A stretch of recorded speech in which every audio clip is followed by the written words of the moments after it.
अस्सलामुअलैकुम dear students. Class 9 की bio में आज हम यूनिट 8 न्यूट्रिशन स्टार्ट करेंगे। इस चैप्टर में हम न्यूट्रिशन के बारे में डिस्कस करेंगे, डिफरेंट टाइप्स ऑफ न्यूट्रिएंट को डिस्कस करेंगे कि लिविंग ऑर्गेनिज्म यानी कि प्लांट्स और ह्यूमन बीइंग को सर्वाइव करने के लिए कौन कौन से न्यूट्रिएंट्स रिक्वायर होते हैं और इन न्यूट्रिएंट्स की क्या इंपॉर्टेंस होती है for the life of living organism. आज के लेक्चर में हम मिनरल न्यूट्रिशन इन प्लांट्स को डिस्कस करेंगे कि प्लांट्स को सर्वाइव करने के लिए कौन कौन से न्यूट्रिएंट्स रिक्वायर होते हैं। सबसे पहले डिफ़ाइन करते हैं न्यूट्रिशन को कि न्यूट्रिशन क्या है। न्यूट्रिशन को हम डिफ़ाइन कर सकते हैं the process in which food is obtain और prepare, absorb and converted into body structure, body substances for growth and energy is called nutrition.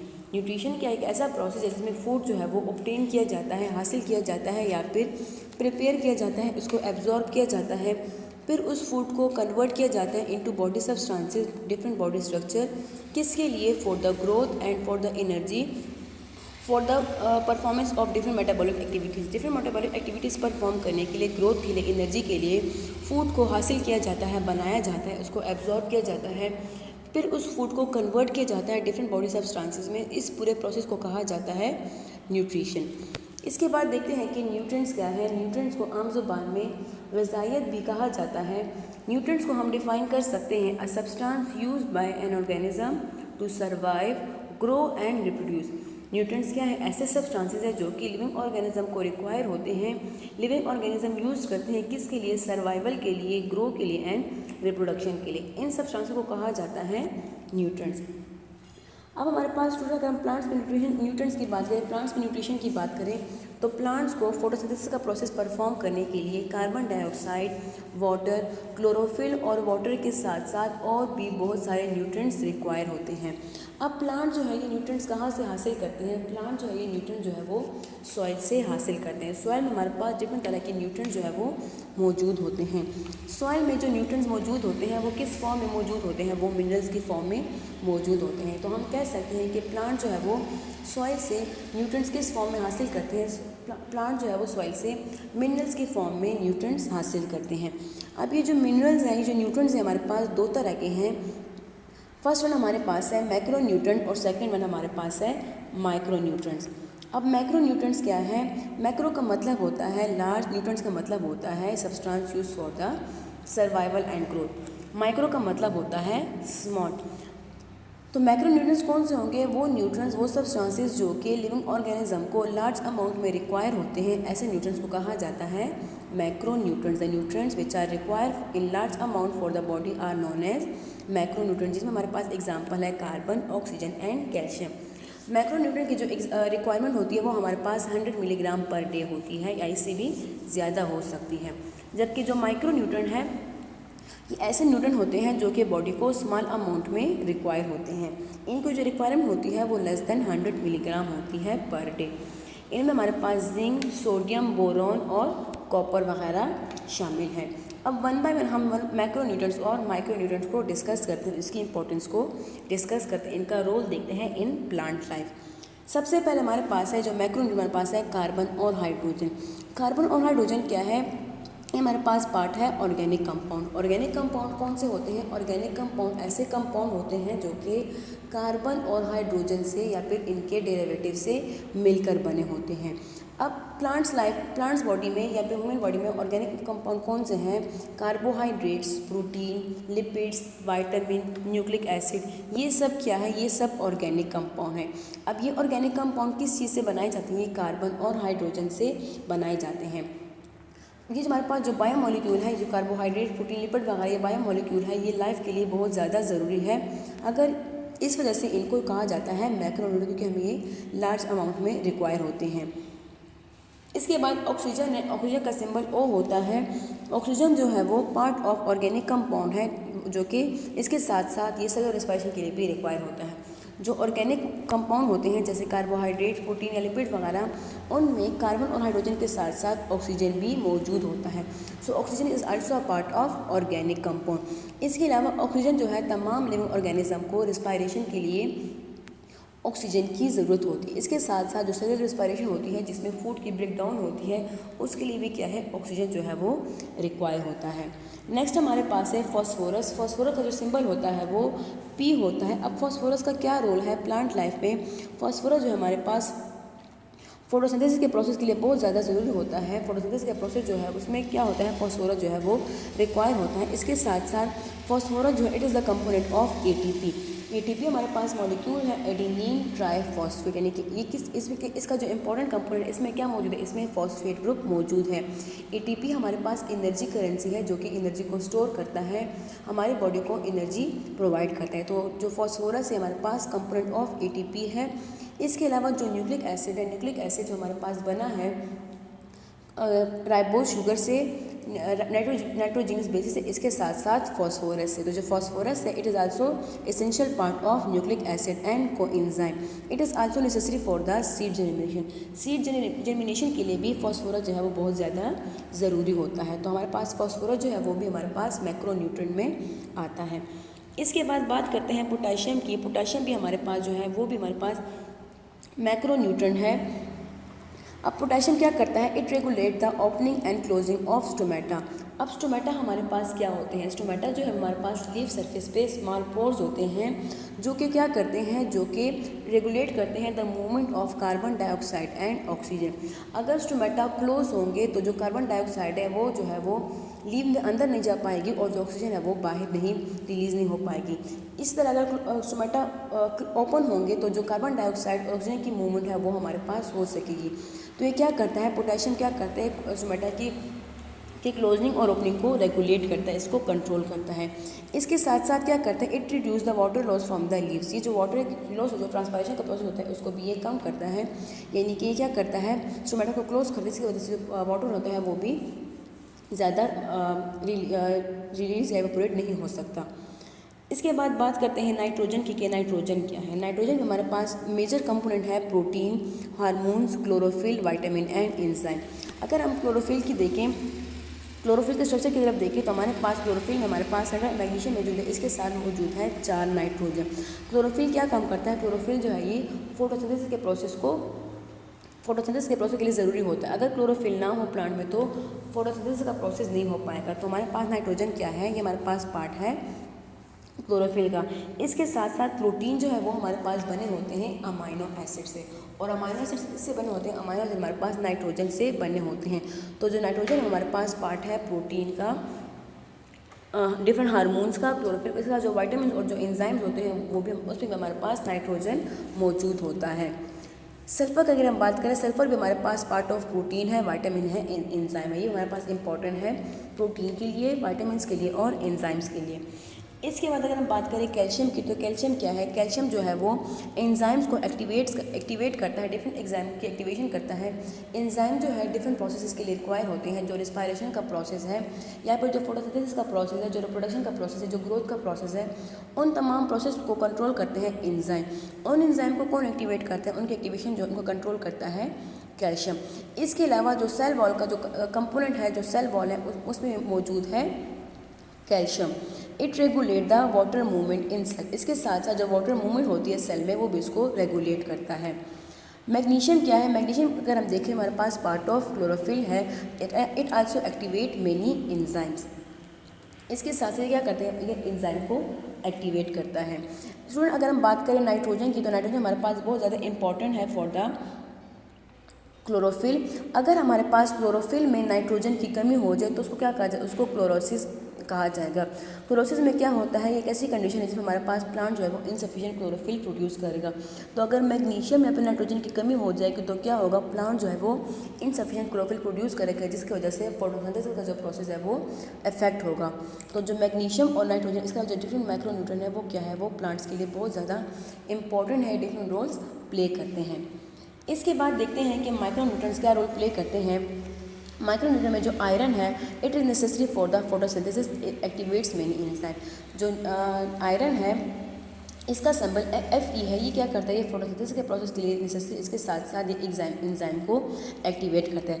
Second हमारे पास माइक्रोन्यूट्रिएंट है मोलिब्डेनियम। ये क्या करता है, ये भी पार्ट ऑफ एंजाइम है जो कि रिड्यूस करता है नाइट्रेट्स को अमोनिया में। हमारे पास जो नाइट्रोजन फिक्सेशन है जो नाइट्रोजन का साइकिल होता है, उसमें जो नाइट्रेट्स को अमोनिया में रिडक्शन होती है वो किस वजह से होती है, हमारे पास मोलिब्डेनियम की वजह से होती है। इसके साथ साथ ये क्या है हमारे पास important in making amino acid, यानी कि ये अमाइनो एसिड के फॉर्मेशन में हेल्प करता है। बोरॉन क्या है, बोरॉन भी हमारे पास माइक्रो न्यूट्रन है। It is important for the sugar transport, cell division and certain enzyme. ये हमारे पास जो शुगर ट्रांसपोर्ट होती है, प्लांट जो शुगर फूड प्रिपेयर करते हैं in the form of sugar, उसको डिफरेंट पार्ट्स तक पहुंचाने में जो है वो बोरॉन हेल्प करता है। इसके साथ साथ सेल डिवीजन के प्रोसेस में भी ये हेल्प करता है और साथ साथ बहुत सारे एंजाइम्स की एक्टिवेशन में या उनको रेगुलेट करता है बोरॉन। कॉपर क्या है, कॉपर हमारे पास रिक्वायर है for the function of several enzyme, बहुत सारे एंजाइम्स के फंक्शनल के लिए हमारे पास कॉपर रिक्वायर होता है। मैग्नीज क्या है, मैग्नीज हमारे पास माइक्रो न्यूट्रॉन है जो कि एंजाइम एक्टिविटी को फोटोसिंथेसिस में जो एंजाइम की एक्टिविटी होती है उसको कंट्रोल करता है। रिस्पायरेशन और नाइट्रोजन मेटाबॉलिज्म में जो एंजाइम की एक्टिविटी होती है उसमें इन्वॉल्व होता है। जिंक भी हमारे पास माइक्रो न्यूट्रॉन है जो कि मैनी एग्जाम के फंक्शन के लिए रिक्वायर होता है। क्लोरीन जो है ये ऑस्मोसिस ऑफ वाटर में रिक्वायर होता है। ऑस्मोसिस क्या है, ऑस्मोसिस हमारे पास मूवमेंट ऑफ वाटर है from the higher concentration to lower concentration, तो इस वाटर की मूवमेंट में जो है वो क्लोरीन हेल्प करता है। निकल क्या करता है, निकल जो है वो नाइट्रोजन मेटाबॉलिज्म में नाइट्रोजन को उसके डिफरेंट कंपाउंड में कन्वर्ट करने में हेल्प करता है।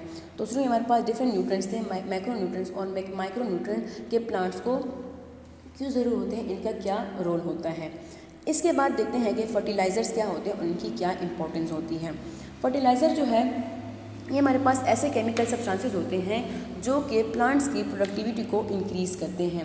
फर्टिलाइज़र जो है अभी किस इस्तेमाल होते हैं, प्लांट जो है वो सॉइल से डिफरेंट मिनरल्स जो है या डिफरेंट न्यूट्रिएंट्स जो है वो एब्जॉर्ब करते हैं।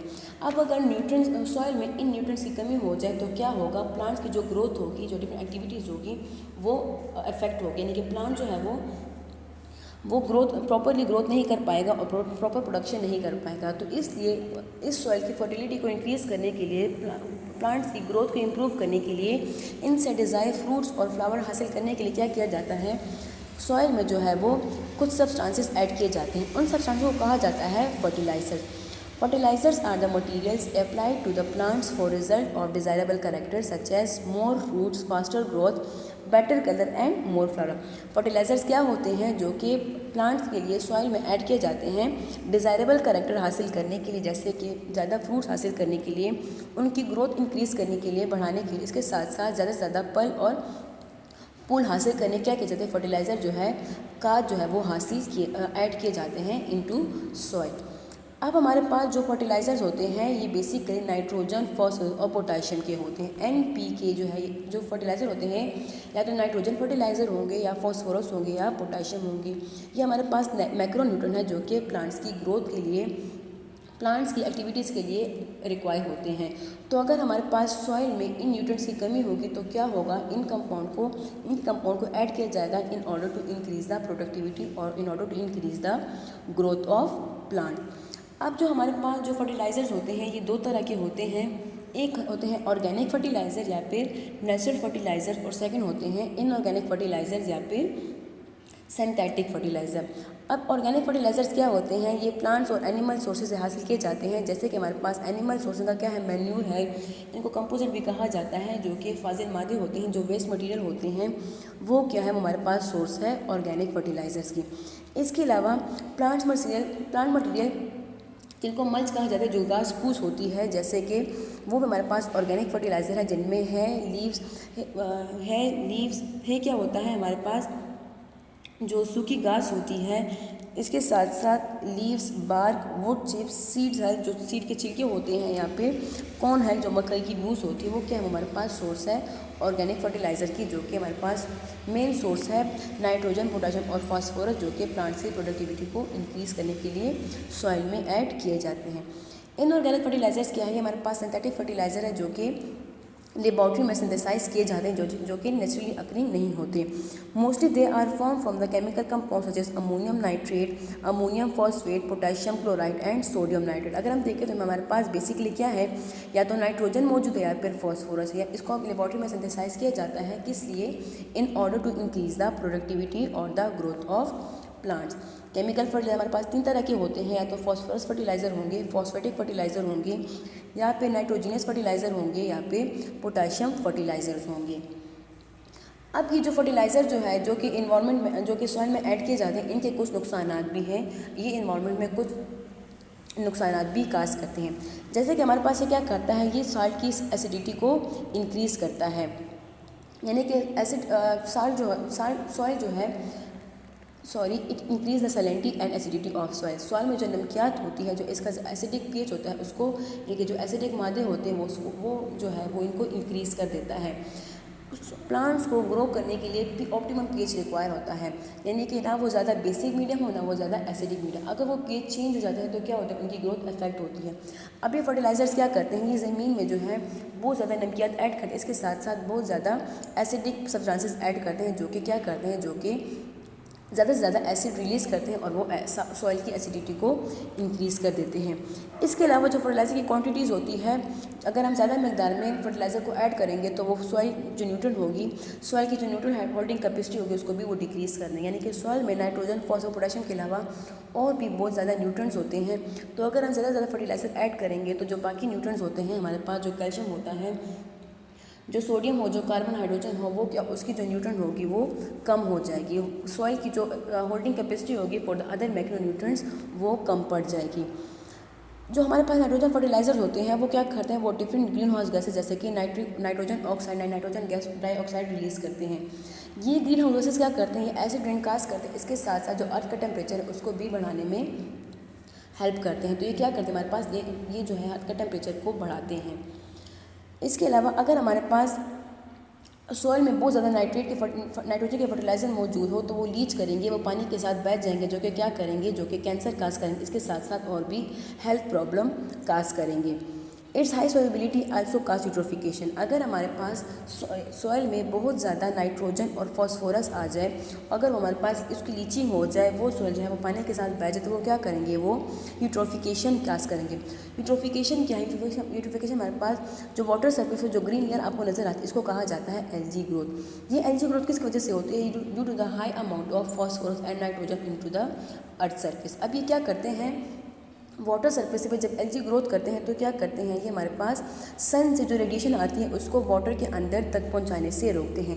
यानी कि ये क्या करते हैं, ग्रीन एलजी क्या करते हैं, ये एक लेयर बनाते हैं जिसको यूट्रोफिकेशन कहा जाता है। अब ये क्या करते हैं, चूँकि ये ग्रीन है, ये फोटोसिंथेसिस का प्रोसेस करते हैं, तो सन से जो रेडिएशन आती है उनको वो एब्जॉर्ब कर लेते हैं और उसको पानी के अंदर पहुंचने से रोकते हैं। तो ज़मीन, पानी के अंदर जो प्लांट्स होंगे, जो लिविंग ऑर्गेनिज्म होंगे, उन तक ऑक्सीजन नहीं पहुंच पाएगी, जिसकी वजह से जो एक्वेटिक लाइफ होती है, जो फिश होते हैं, जो एक्वेटिक प्लांट्स होते हैं, वो ख़त्म हो जाते हैं, वो मर जाते हैं। तो हमारे पास जो डिफरेंट फर्टिलाइज़र, इसकी वजह से यूट्रोफिकेशन का प्रोसेस भी इंक्रीज़ होता है। इसके साथ ही क्या करते हैं, जो बैड गंदी स्मेल आती है मैन्यूर से, वो भी एयर क्वालिटी को, साथ वाटर क्वालिटी को वो ख़राब कर देते हैं। Increase the pathogen which cause disease in human animal. इसके साथ साथ जो पैथोजन होते हैं, जो डिजीज़ काजिंग एजेंट होते हैं, वो भी इन न्यूट्रिएंट्स की वजह से इंक्रीज़ हो जाते हैं, इन फर्टिलाइजर की वजह से इंक्रीज़ हो जाते हैं, जिसकी वजह से मुख्तलिफ़ किस्म की बीमारियाँ प्लांट्स, एनिमल्स और ह्यूमन बींग में फैलने का ख़तरा हो जाता है। तो स्टूडेंट्स, आज के लेक्चर में हमने न्यूट्रिएंट्स के बारे में पढ़ा कि प्लांट्स को कौन कौन से न्यूट्रिएंट्स रिक्वायर होते हैं और उनकी क्या क्या इंपॉर्टेंस होती है। इसके साथ हमने फर्टिलाइज़र्स को भी डिस्कस किया। शुक्रिया।